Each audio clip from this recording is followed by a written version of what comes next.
Hi friends, ఈరోజు నేను Vivo నుండి X200T మొబైల్ ఫ్లిప్కార్ట్ నుంచి ఆర్డర్ చేశాను. ఈరోజు నాకు మొబైల్ ఫ్లిప్కార్ట్ ద్వారా డెలివరీ అయింది.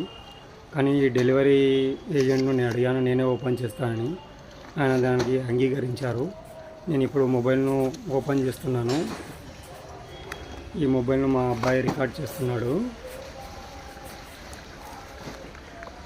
చూడండి, బాక్స్ ఓపెన్ చేస్తున్నాను. బాక్స్ ఓపెన్ చేస్తే మొదటగా మొబైల్ ఉంది పైనే. మొబైల్ తీసుకున్న తర్వాత మొబైల్ X200T ఇలాగా ఉంది. చాలా బ్యూటిఫుల్గా ఉందండి. ఏమంటే సీల్ కూడా ఓపెన్ చేసి చూపిస్తాను మీకు ఇప్పుడు. చాలా గ్లాస్ బాడీ వచ్చేసి మెటల్ ఎన్ని బాడీలో glass print and glass back ఇచ్చారు.